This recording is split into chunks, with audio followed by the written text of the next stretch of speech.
ACTA stands for the Anti-Counterfeiting Trade Agreement, and it was negotiated in secret, as these things are, between a number of states from about 2007 onwards. At about the same sorts of time, so moving up a little bit into 2008, we also have SOPA and PIPA in the US, and a general sort of climate in the US of worry about cracking down on the internet and what you can say on the internet and freedom there. In mid-2008, WikiLeaks leaked some negotiation documents from ACTA, and this is where the campaign really kicked off. But of course it was kicked off on negotiation documents that were not confirmed, that nobody had official access to. So a lot of the worries that were in the campaign were later debunked by what was actually in ACTA. So I should probably just make that clear. So the campaign sort of kicks off more in the US with demands for transparency coming from US digital rights groups. But later on in the campaign, as ACTA was signed, moved towards the EU, and quite a wide variety of groups involved in that campaign there. La Quadrature du Net, which is, and I quote, based in a garage in Paris. European Digital Rights, who see themselves more as the suits. Access Now, which is a New York-based digital rights group, but they now have an EU office. FFII, and I can never quite remember what this acronym stands for, but I think it's Freedom and Infrastructure on the Internet or something along those lines. And they ran a campaign in the European Parliament with the Greens EFA group within the Parliament, which had just acquired 2 Swedish Pirate Party members through the elections. And were working within the Parliament, especially now because moving into 2009 we have the entry into effect of the Lisbon Treaty, which meant that the European Parliament now has to give its consent for the EU to sign trade agreements, whereas before they just had to ask their opinion, and it wasn't quite so clear whether they had to actually consent or not. So what I tried to do in this paper is understand the impact of the anti-ACTA campaign, because of course the European Parliament did withhold their consent to sign ACTA, whether that impact comes from the anti-ACTA campaign, and I use a political opportunity approach which I try to adapt specifically to the EU level, and use an analytical narrative, a process tracing approach to describe this case with enough detail to establish causation. So this is the slightly duller part, because unfortunately the EU is quite dull. So I tried to split this into political opportunity structure, so how the structure of the EU can shape campaigns that go on at that level. And then I talk a little bit more about campaign-specific dynamic opportunities, which are less predictable and more ephemeral. So first of all, we have the Commission, the European Commission, which on paper is very open to consultation. They like to have internet consultations and talk to stakeholders, and well, they like to talk a lot. And this, in the small amount of literature we have on political opportunity and the European Union specifically, is generally brought up as the reason why we don't get much protest in the EU. Because the Commission is open, it's easier to speak to them and get some influence that way. Therefore, there's not really much point in protesting. However, I take a little bit of issue with that, in that it is open for consultation, but consultation with whom? The Commission needs information, it needs expertise, it's very small for the amount of work it has to do. Therefore, to engage in consultation with the Commission, you have to produce a very particular kind of discourse. And this has implications for movement organisations that may be resource poor and maybe funneling a lot of resources into producing this one kind of discourse that then over time will pull them away from their grassroots members and pull them away from being movement organisations altogether. There's also what Carlo Ruzza, who's left now I think, but who was here I understand, calls the natural partner issue, in that if you're Greenpeace European unit, you may have great contacts with DG Environment, but if the dossier you're worried about is controlled by DG Trade or DG Industry, you may not have a way in whatsoever, and you may be excluded as a stakeholder.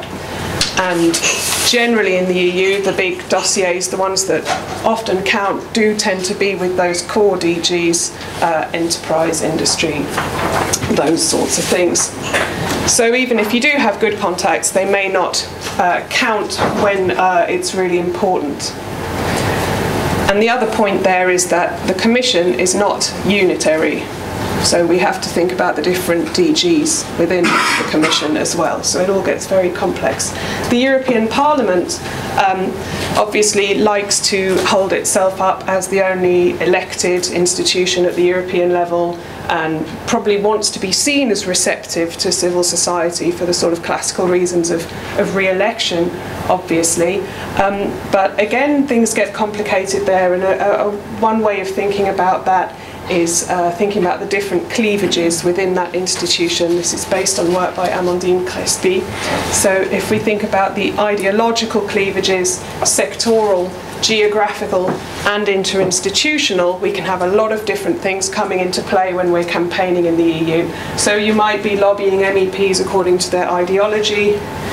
Often you may only get away in with MEPs who are on the right committee, who have even heard of your dossier, because again this is a resource poor organisation with people who have to follow a lot of dossiers at the same time. The geographical cleavage, which can also link to public opinion, in that if a certain EU issue becomes discussed in one country, that can have implications for how you campaign in the Parliament, and we'll see that with the story of ACTA in terms of the importance of the German Liberals, for example, and how their members then voted. And finally, the interinstitutional idea, which I think is interesting but is very, very difficult to prove, is that sometimes the Parliament just wants to show its power within the triangle of institutions at the European level. But it's very difficult to get any proof about that. Finally, European Council, Council of Ministers, which I sort of lump together, which are, formally closed to civil society at the European level. So we tend to get what I call a sort of reverse boomerang, talking about Keck and Sikking's idea, where groups will appeal to their grassroots in the national member states to lobby or protest or change the minds of their governments, who then go and act within the European Council or the Councils of Ministers.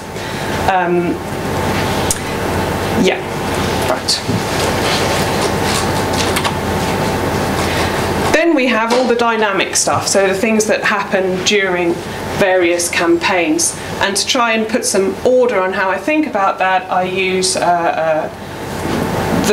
these sorts of ideas. So elite allies and enemies, sort of classical political opportunity stuff, obviously, and intra-elite conflict, which we can kind of lump together for the EU. So this is more about the sort of shifting alliances and where the power lies according to a particular dossier. So with the EU, this is a lot to do with procedural politics. So which DG, which grouping in the Parliament, who got the report in the Parliament, which political grouping, etc., etc. The proximity of elections can matter at the European Union level, not just for European Parliament elections, but also the knock-on effect in terms of the composition of the Commission, which has to reflect the composition of the European Parliament. So obviously right now we're going to go quite right-wing.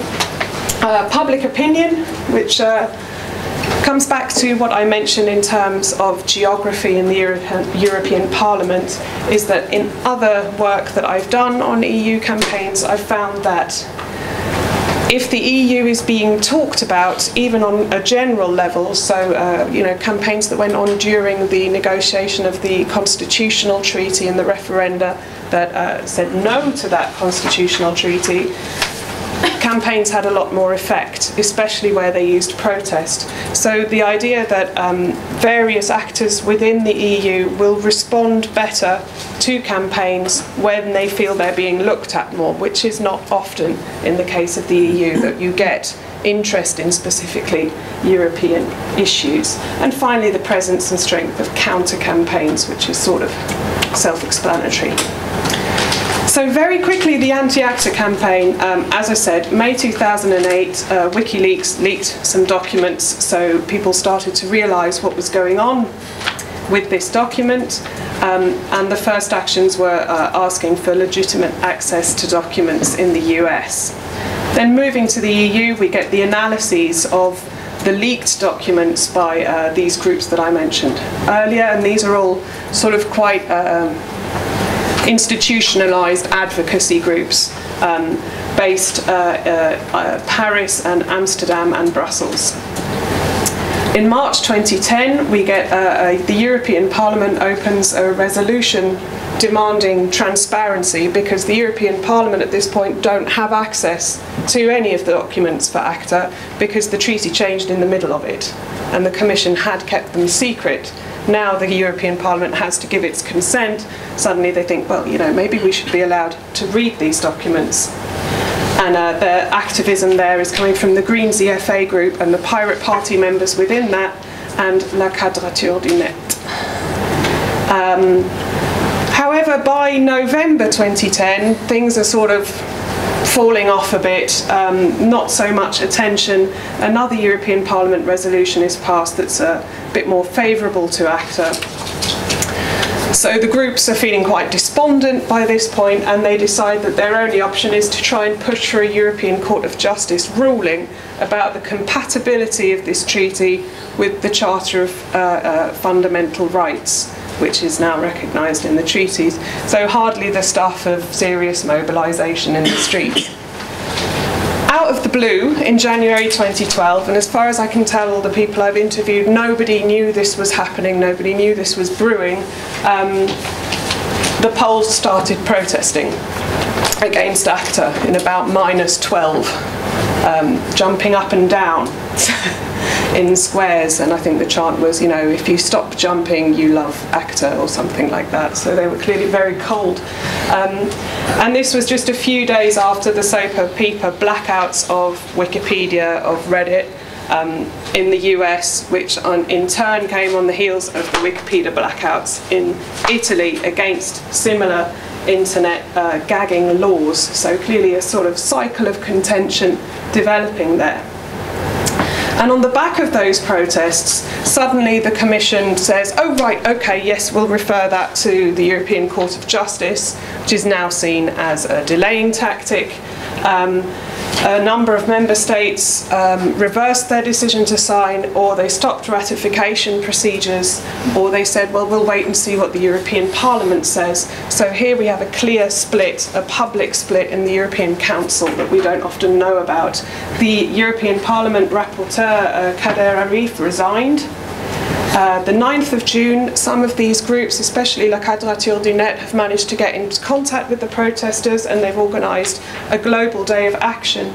But we've still got a full month almost between the global day of action and the European Parliament vote, where they decided not to sign ACTA in quite a landslide. And here are some of these are intended protests in January in Poland and across Europe in early June 2012.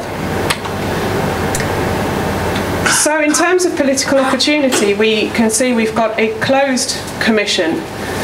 There were a couple of civil society stakeholder meetings, but one of the words that came up a lot in interviews was arrogant, and this view that the Commission had only held stakeholder meetings so that if the Parliament got angry with it at a later date, they could say, well, look, but we spoke to civil society, we've done our job. So logically, the power here is with the European Parliament, not so much with the Commission, because they can't do anything without the consent of the Parliament now. So these cleavages in the European Parliament, we see this sort of open source or insider-outsider coalition between groups inside the Parliament, so the Pirate Party MEPs and the Greens EFA, working with groups outside and using different parts of the network to negotiate with different elements within the Parliament. So you have groups like the Pirate Party MEPs, for example, felt they were better placed to influence people on the right because they're not green. You have the Suits, the European digital rights people, who also felt they were better. They were less ideological, and La Quadrature du Net, who were coming in and basically causing havoc, doing things that are seen as crazy within the European Parliament, like knocking on a door without an appointment and such terrible things. So all these different ways of stirring up the debate, of trying to keep things on the agenda. Council obviously is generally closed, but then as the campaign is waning, we have these protests, and these protests are not naming just the EU, they're naming more national governments, influencing those national governments and creating this clear split in the council, which means that even if when the Parliament rejects ACTA, it doesn't take all the blame for the failure of this thing, because the council was clearly divided already. So if we look at the kind of genesis of the campaign, the most important dynamic opportunity here is clearly linked to public opinion, because without those protests, without the interest that was stirred up in the different member states, the people who were campaigning were quite despondent about their chances of success. So the general dynamic, I think, is that these protests, which were probably inspired by SOPA and PIPA, but that's not really the focus of my paper, fed by this information and the assistance that was already being done by these advocacy groups. So that gap between the protests and the final outcome, we have the advocacy groups still working very hard to construct the majority against ACTA in the Parliament. So those protests sparked media interest, which put some member states' governments and then the Parliament to reject ACTA. And there's the added attraction of the Parliament to assert its new power and relative strength in an interinstitutional sense. So I'll probably leave you with this nice quote from Access Now, which does a better and more eloquent job of summing up what was going on than I have. And thank you very much.